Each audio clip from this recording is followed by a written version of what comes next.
Muito bem-vindos ao nosso terceiro episódio do nosso podcast Saúde na Veia Cast. Um podcast diferente, onde nós abordamos vários assuntos a cada semana.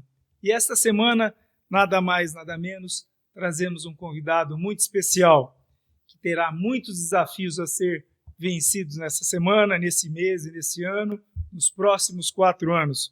O Dr. Abelardo Ferrarese de Andrade, nosso secretário da Saúde. Prazer em estar aqui, doutor Abelardo. É um prazer enorme trazer o senhor aqui conosco. Fique à vontade. Olá, Michel. Olá, participantes do Saúde na Veia Cast. Aliás, cumprimentar pela criatividade na escolha desse podcast. Muito bem bolado. Muito obrigado, Abelardo.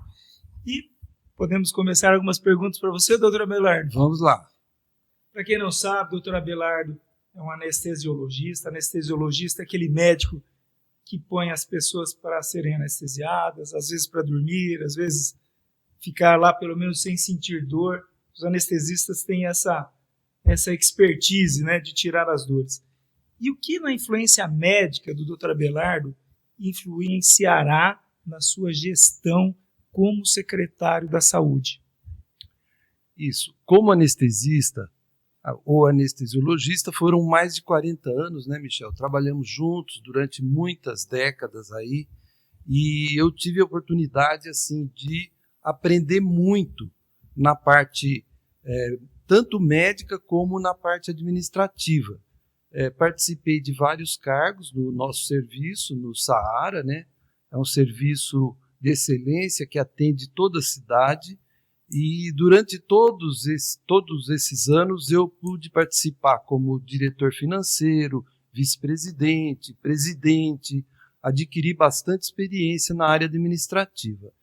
E logo depois que eu fiz a residência médica, né, em Ribeirão Preto, na USP, eu fiz pós-graduação em saúde pública, administração hospitalar, fiz também a parte de auditorias, medicina do trabalho. Então, durante esse período que eu fiz essas pós-graduações, aprendi muito, e hoje, já aposentado da anestesia, eu quero devolver para a cidade de Araraquara tudo aquilo que eu recebi com a minha experiência, tentar melhorar cada vez a saúde, né? Nós sabemos, senhor Abelardo, a competência do senhor como anestesista, que nas nossas cirurgias há mais de 30 anos, a anestesia com a gente. Quando eu cheguei, o senhor já trabalhava, já tomava conta do pronto-socorro municipal. Então, o doutor Abelardo tem uma experiência muito vasta, não só em medicina, mas em cultura. O doutor Abelardo também, para quem não sabe, também toca violino. Então, tem um requinte muito grande. E além disso, além dessas competências todas, nós tivemos o prazer de trabalhar junto à Sicredi. O doutor Abelardo tem um conhecimento. Para administrar, eu acho que realmente o doutor Lapena teve uma escolha excelente no nome do doutor Abelardo, porque não só pela competência médica, mas pelo conhecimento de formação própria dele em saúde pública, gestão pública, finanças. Ele é um nome excelente para a nossa cidade. O Lapena teve uma felicidade enorme em trazer ele para a sua secretaria. E agora, Abelardo, eu pergunto para você, quais vão ser os seus maiores desafios e quais os desafios que você, no momento, está enfrentando na saúde de Araraquara? Isso, eu vejo assim, a saúde em todos os lugares é um grande desafio, né? Nós temos, assim, hoje a secretaria é bem vasta em serviços, né, públicos. O SUS aqui na cidade ele é bem extenso e dá uma atenção muito boa à população. E eu vejo que eu enxergo assim, bastante falhas, bastante problemas. A população tem razão muitas vezes em reclamar, mas o que a gente traz é muita vontade de acertar tudo isso e melhorar cada dia mais. Para mim, hoje, Eu até agradeço o prefeito Lapena, né, pela escolha, ele que escolheu um pessoal técnico para trabalhar. Eu vejo assim que tudo que eu puder fazer para a saúde ainda vai ser pouco. O maior desafio mesmo no dia de hoje é a epidemia de dengue. Nós estamos aí com mais de 2.000 casos de dengue. Esse ano aqui já era esperado uma epidemia forte de dengue e a gente montou um esquema, um plano de ações para enfrentar essa epidemia, que se iniciou no início de janeiro, quando o prefeito, logo que assumiu, pediu para limpar a cidade toda, que estava com muito mato, e nós colocamos muitos caminhões na rua para retirada de inservíveis, muitas equipes fazendo a limpeza e retirada dos inservíveis e corte do mato, e participando todas as secretarias, tanto a Secretaria de Saúde, toda a Secretaria de Obras, e muitos caminhões trabalhando ininterruptamente, todos os dias, fazendo vários horários extras, e aos sábados também mutirões para a limpeza da cidade. Fora isso, nós estamos fazendo o combate tanto às larvas quanto ao mosquito, que é feito diariamente pela nossa Subsecretaria de Epidemiologia e Vigilâncias. Nós estamos assim trabalhando muito para o combate do mosquito e das larvas. Além do combate nas regiões onde a gente acha pessoas infectadas, onde a gente faz aquele bloqueio, né? O pessoal faz aquele bloqueio num diâmetro de 150 a 200 metros do local, e com isso a gente procura extinguir o máximo de larvas e mosquitos. Fora isso, muitas atividades educativas nas escolas, nas empresas, do pessoal da nossa vigilância. Abelardo, isso é muito importante. Então, quer dizer, o trabalho realmente da Secretaria está sendo trabalho na prevenção primária, que é exatamente isso que vocês estão fazendo, prevenção primária, educação, isso é fundamental, né? No desafio da saúde secundária, que é realmente no tratamento e na terciária, também a gente vê o papel que vocês estão tendo também nos tratamentos com o dengário, onde uma coisa é você primeiro evitar a presença do mosquito picar. Então, quer dizer, o doutor Abelardo já falou muito, e é muito importante que todos saibam que essa profilaxia, essa prevenção primária, ela é feita e a responsabilidade é do município e diretamente do secretário. Então, essas obras de limpar as ruas, que o prefeito auxilia, então a limpeza também faz parte da saúde. Então, as pessoas acham que saúde é só lá dar remédio e acabou. Não, saúde é você limpar as ruas, limpar a calçada, higienizar as casas, fazer o fumacê. Não sei se hoje está muito em moda ainda, Abelardo. No meu tempo tinha muito fumacê. E agora, como é que está essas histórias de fumacê? Também falar um pouquinho dos dengários que vocês estão fazendo. Fale um pouquinho, que eu vejo o trabalho de vocês, e isso é importante que os nossos colegas escutem e que os nossos ouvintes também. Isso, o fumacê, ele ainda é realizado, porém se perde muito veneno e o meio ambiente fica um pouco prejudicado. Então a gente vê as ações mais importantes são as preventivas e os combates com bloqueios mesmo, que são muito importantes. E toda a retirada, assim, limpeza de terrenos, baldios, dos inservíveis, muitas vezes a gente faz a retirada, no dia seguinte a população joga sofá, joga utensílios que às vezes ficam com a tampa para cima, e latas, pneus. Então é uma questão educacional, e a gente tem esse problema da epidemia a cada 3 anos, já era esperada, o governador deu um apoio muito grande, mandou verbas para a nossa cidade, e logo em janeiro nós traçamos um plano de ação, entrou a Secretaria da Comunicação,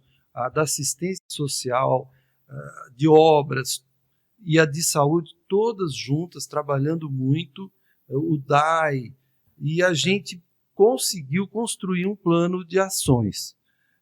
Primeiro, nós instituímos atendimento em todas as unidades básicas de saúde, sejam os postos, sejam as unidades de saúde da família que fazem aquele atendimento nas residências, tem os agentes comunitários, fora o trabalho dos combatentes, né, dos agentes combatentes de endemias, que são da vigilância sanitária e da epidemiológica. Esse plano de ação tem 34 unidades atendendo durante o dia, hidratando pacientes, fazendo diagnósticos. O diagnóstico é colhido o sangue, ele vai para a Santa Casa e volta dentro de uma hora e tanto, o paciente sendo hidratado já tem o resultado do exame. Nós utilizamos motos para isso. E temos 5 unidades, por enquanto, com horário estendido até as 20h30, que é importante também. Dá para hidratar praticamente 2, às vezes 3 pacientes, um após o outro, terminando às 20h30. E montamos o dengário lá no prédio das vigilâncias, onde era o Conselho Municipal de Saúde, onde funciona o conselho. Eles nos emprestaram a parte deles para a gente montar o dengário e ele ficou bem montado e está dando conta até agora do atendimento dos pacientes que chegam muitas vezes com mal-estar, com náuseas, vômitos e dores, né, que é o que a doença causa, e desidratados. Muitos retornam no 2º até o 3º dia para reidratar. E os casos mais graves a gente encaminha para as UPAs, né? Nós temos 3 UPAs atendendo, aumentamos o número de médicos nas UPAs, na Vale Verde colocamos mais médico, na Vila Xavier, e na UPA Central nós temos a UPA e temos o Hospital de Retaguarda Melhado, que também acolhe esses pacientes para manterem-se hidratados. E temos a Santa Casa como hospital de referência para os casos de dengue mais graves, tipo C, né? No caso, tipo C não, grau C de morbidade, né? Isso é muito bom. Isso demonstra o trabalho que vocês estão tendo, né? Então, quer dizer, as pessoas acham que trabalho em saúde é fácil, que é só ir lá, operar e está resolvido. Não é. Saúde, ou então anestesiar, né, Belardo? Um anestesista, um cirurgião. Então, o trabalho em saúde é fundamental. E a principal coisa chama-se prevenção. Então, o que a mensagem que eu acho que a gente deixa? É que também a população tem que ajudar a gente. A população tem que deixar os locais limpos, tem que tirar os entulhos, não pode deixar os locais cheios de aquela coquinha que você joga lá, a latinha, enche de água e vai picar o seu filho. Então, isso é importante. Cuidar, né, Belardo? Exatamente. E, Abelardo, você que você é uma pessoa que está sempre bem antenada, sempre bem ligado, o que nós temos de novas tecnologias que estão sendo implantadas de inovação, de melhoria na saúde pública, não só na dengue, mas também dentro da Secretaria de Saúde? Temos alguns planos novos de inovação? O que vocês estão planejando? Olha, em primeiro lugar, né, Michel, a gente vê que a saúde, o mais importante é a saúde básica, né? Ou atenção primária à saúde, onde o paciente dá entrada ao sistema SUS de atendimento. Então, o paciente, quando atendido numa dessas 34 unidades, ele passa por um atendimento de enfermagem, atendimento médico, seja o médico do posto ou o médico de família, e ali ele é examinado, ele é acompanhado. Depois, no caso de necessidade, ele é encaminhado para atenção secundária. No caso, pacientes psiquiátricos, eles vão para alguns dos nossos CAPs. Nós temos o CAPs álcool e droga, né, CAPS AD, o CAPS 2, temos o CRASMA, para atendimento dos casos psiquiátricos. Temos o Espaço Ser, que é para atendimento de crianças. Temos o CER, que é o Centro de Reabilitação, no caso para atendimento de várias patologias, a fisioterapia, terapia ocupacional, todos os casos de problemas auditivos e outros. Temos também um centro de referência de autismo. Então, já na atenção secundária, nós temos o NGA3, que tem vários especialistas, mas muito aquém do que a gente precisa. Então, a gente tem que procurar o atendimento terciário, no caso, ou até parte do secundário, a gente busca na atividade privada. No caso, por exemplo, a gente tem que comprar muitos exames e muitos procedimentos da atenção terciária. No caso, o maior parceiro é a Santa Casa de Misericórdia, que faz o atendimento e faz a maior parte das cirurgias. Temos um serviço de oftalmologia de excelência, que é ali acima da rodoviária, onde era o antigo, ainda é o CDFACE, e onde é atendida a maior parte dos problemas de oftalmologia. Agora, a tecnologia, Michel, a gente sabe que é um negócio complicado, ela é muito cara, cada dia mais a gente precisa de exames de ressonância magnética, angiorressonância, os procedimentos endoscópicos, né, as cirurgias robóticas, tudo isso a gente ainda não tem acesso. É um desafio grande a gente conseguir melhorar e conseguir chegar a um ponto melhor na saúde. Nós temos logo para inaugurar o INGA3 Futuro, que será lá no Quitandinha. Ele é bastante grande, ali nós vamos ter muitos consultórios, queremos estudar parcerias com a Uniara, que faz um trabalho muito importante na cidade também, principalmente formando residentes de várias especialidades. E lá no NGA3 nós vamos ter o nosso centro diagnóstico ampliado. O prefeito Lapena tem lutado, ele tem conseguido algumas emendas parlamentares para compra de mamógrafo, um ultrassom de última geração. Então nós queremos assim montar um centro diagnóstico mais contemporâneo, com mais tecnologia para atender os pacientes. Então, essa deixa que o Abelardo deixou é muito bom. Como o senhor tem lidado com a pressão entre equilibrar os recursos limitados, porque o cobertor é curto, e as crescentes demandas da população? Porque essa é a grande briga, porque onde você tem um orçamento X, aí você tem uma epidemia, no caso agora a dengue, que vai comer uma boa parcela do orçamento. Então, como é que você tem equilibrado para não deixar uma cirurgia ser esquecida ou ficar numa fila e deixar de atender o povo? Explique para a gente como é que é essa dificuldade. Isso parece o orçamento de casa. A gente tem que lembrar igualzinho. Como é que você tem tido esse equilíbrio para fazer isso? E eu sei que você tem para isso, mas explique para os nossos ouvintes, Abelardo.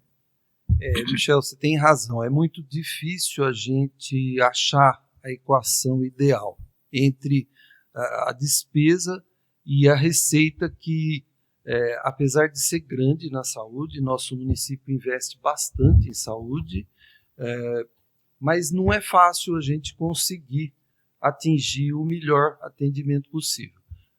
Nós temos tido assim melhorias por parte do governo federal no que tange ao atendimento dos procedimentos cirúrgicos e procedimentos diagnósticos assim de maior custo, caso de ressonância magnética, tomografias e exames mais complexos.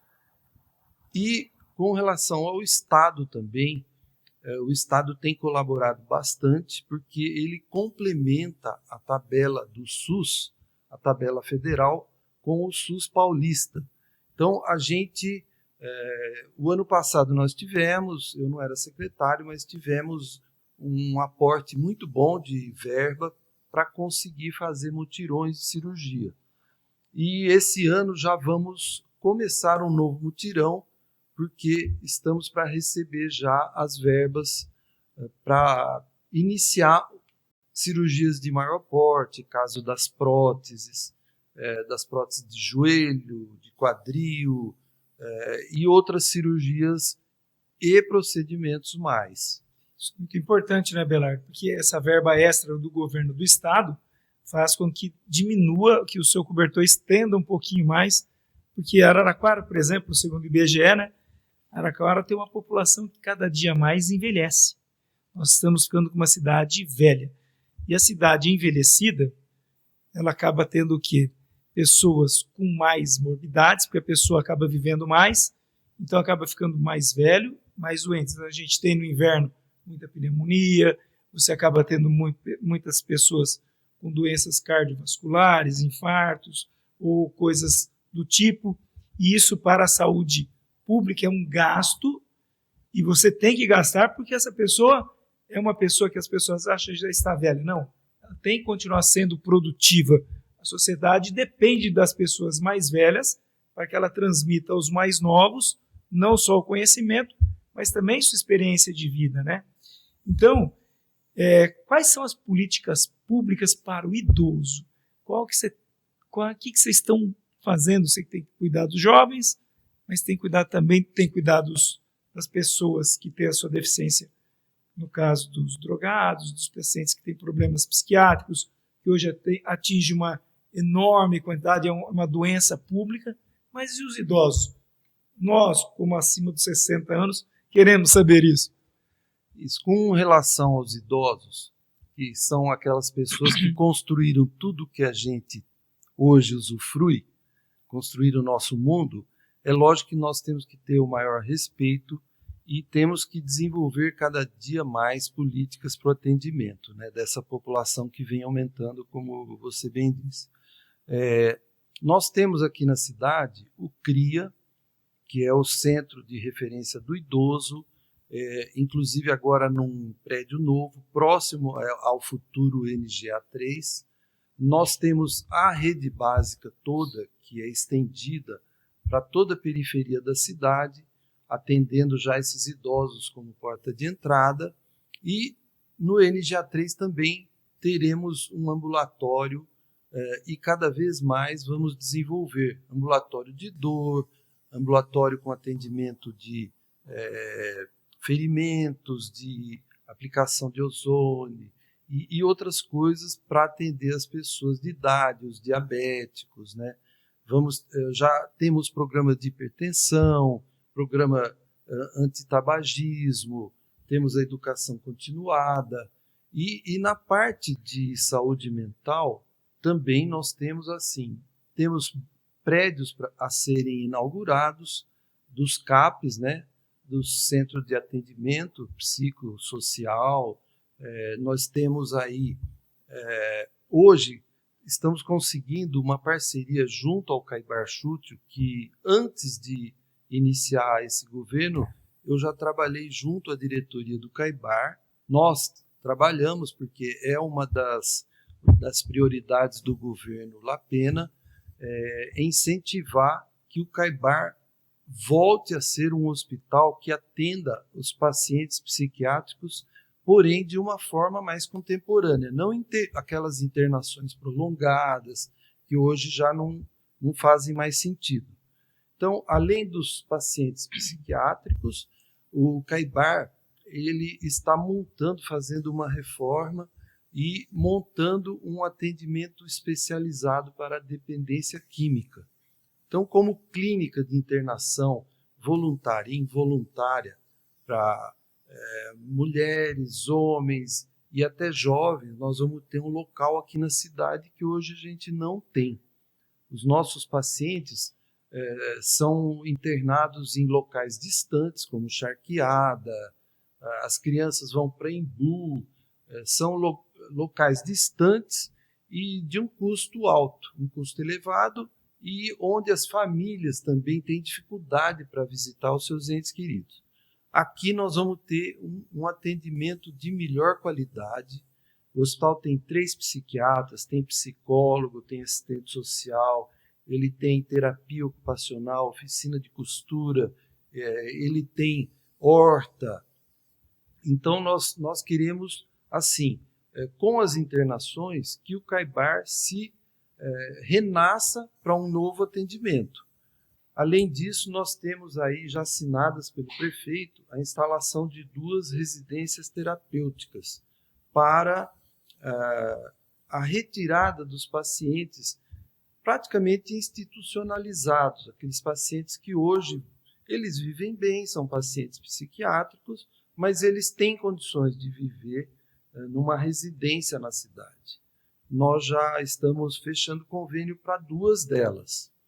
Está em fase de licitação, início de licitação, e a gente quer, assim, cada dia mais melhorar o atendimento a essas pessoas.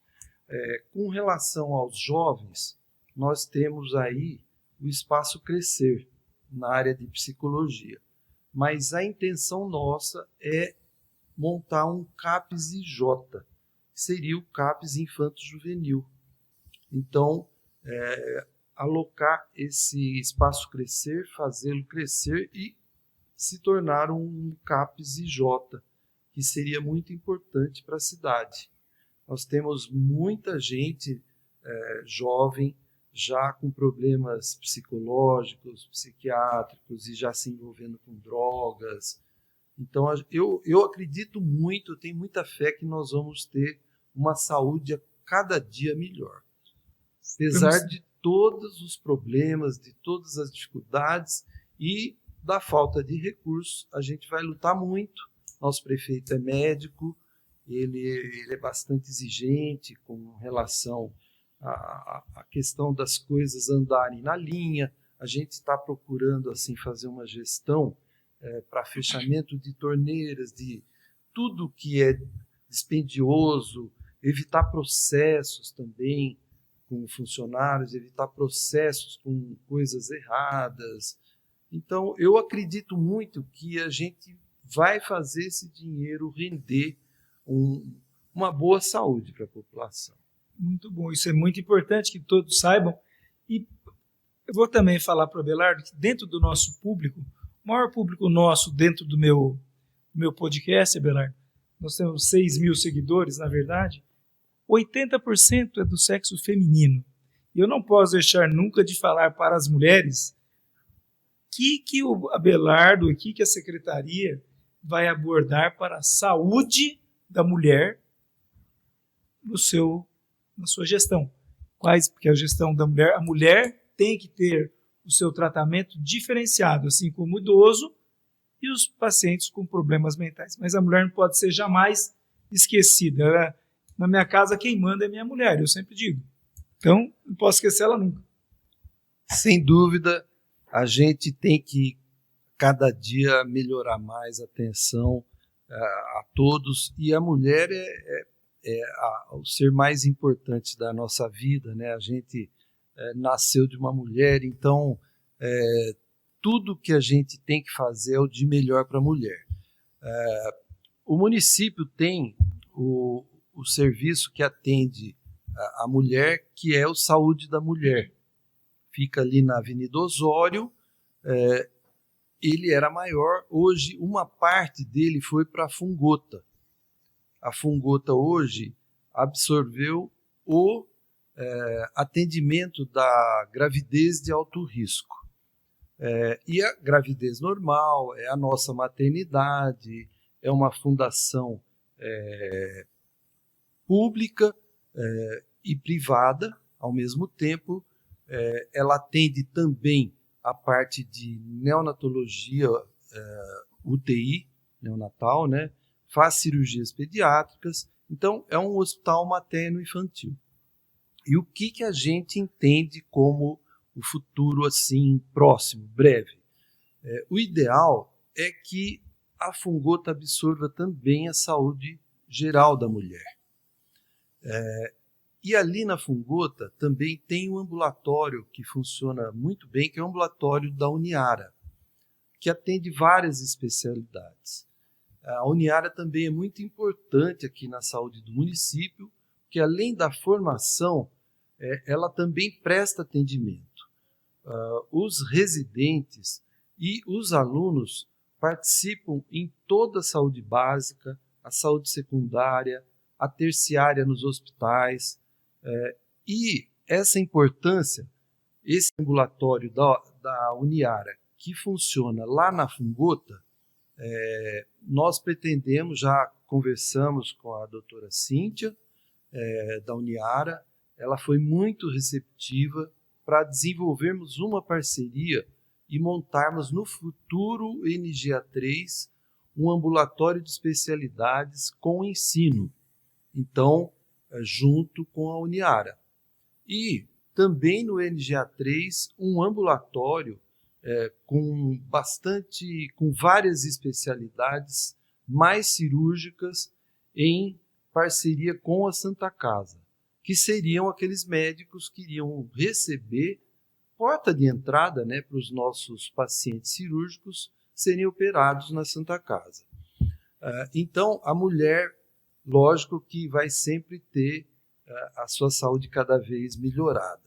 E nesse ponto, a Fungota hoje ela tem uma administração própria, né? Ela como fundação, tem a Emanuele, que trabalha com a gente, a Manu, ela é uma enfermeira e hoje ela tem uma experiência assim, excepcional, administrativa, ela me ajuda demais e trabalha muito pela saúde junto com a gente. Manu é muito competente, eu conheço ela pessoalmente, ela realmente é excepcional, ela é muito competente. O seu time montado realmente é um time que tem uma visão futurista, pessoas que são de carreira, o que é importante, não são, a maioria está lá para trabalhar mesmo e conhecem, né, conhecem o trabalho, né? E para quem está acostumado com saúde pública, tem que ser o pessoal da carreira que conhece o trabalho.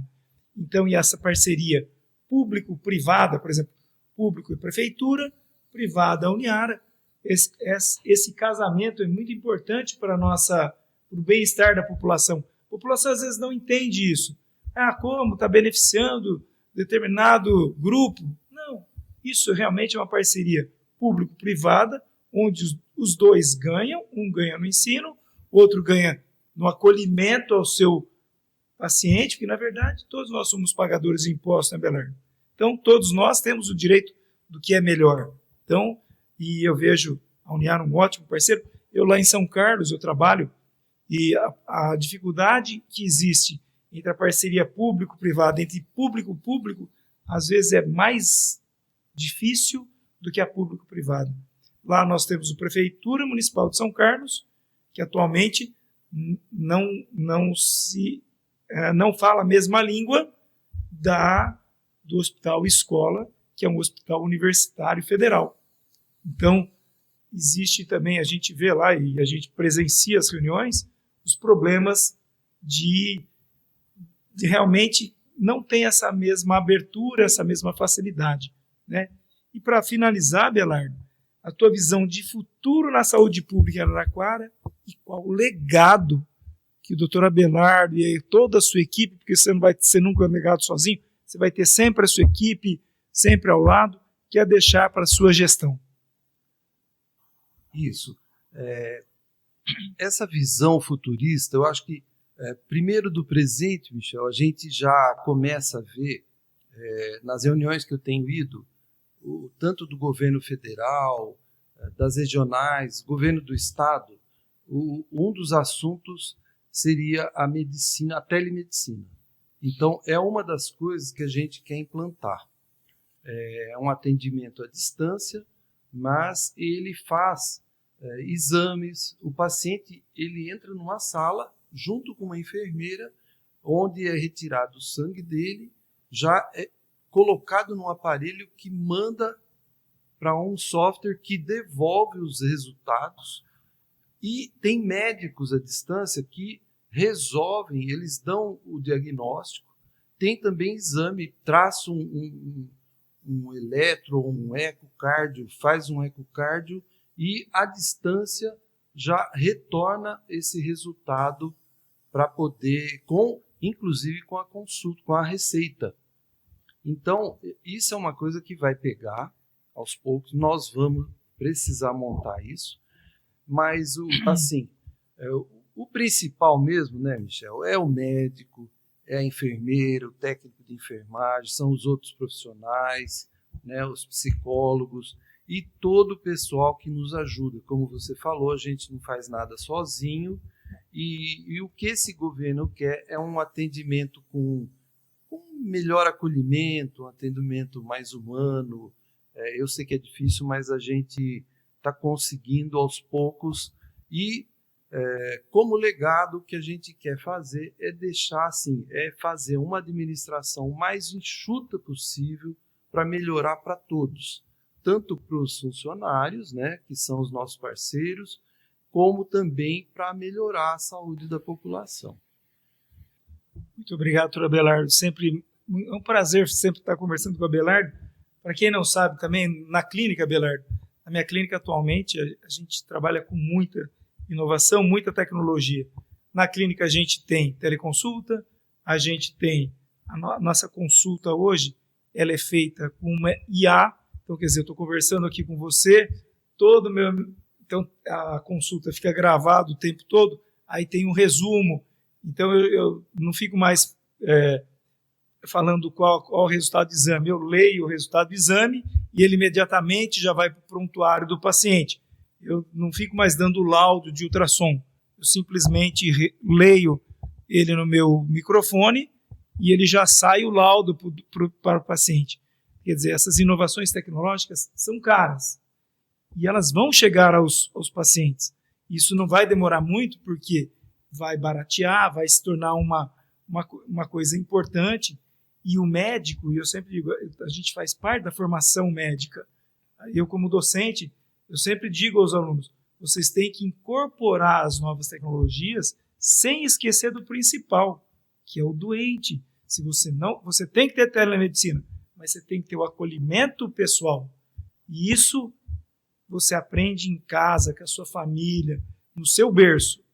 Então, taxar as pessoas só, eu vou fazer. Hoje é comum, né, Belardo? Mesmo na anestesia, ele já foi no Google 10 vezes, você é o quinto, ele já passou no Google, no doutor não sei o que da internet, aí o médico é sempre o último a ser consultado sobre a própria saúde, né? Então, é importante a todos nós sabermos, quando você precisa de uma pessoa que vai cuidar da saúde, essa pessoa é o médico. E esse médico sozinho não faz nada. Ele precisa ser, como o doutor Abelardo, de uma equipe, de ter seus braços e para poder acolher essa população. Isso é fundamental, Abelardo. E eu vejo o trabalho de vocês fundamental. Se quiser fazer suas considerações finais para o encerramento, eu agradeço muito a sua presença. Foi fantástica a sua entrevista. Achei muito obrigado, meu doutor Abelardo. Eu que agradeço o espaço, viu, caro amigo Michel, porque a gente sabe que a educação para a saúde é muito importante. Muitas vezes a população ela não tem conhecimento. Hoje, com a internet, melhorou muito, né? Com a tecnologia, com as redes, as pessoas se comunicam e muitas vezes elas sabem, elas chegam aos problemas, mas é lógico que o atendimento do médico sempre vai ser fundamental, com a ajuda da equipe, e o que eu gostaria de deixar é o meu muito obrigado por tudo que eu aprendi, por tudo que eu vivenciei aqui na nossa cidade, Araraquara, e que eu quero me dedicar ao máximo para melhorar a nossa saúde. Muito obrigado.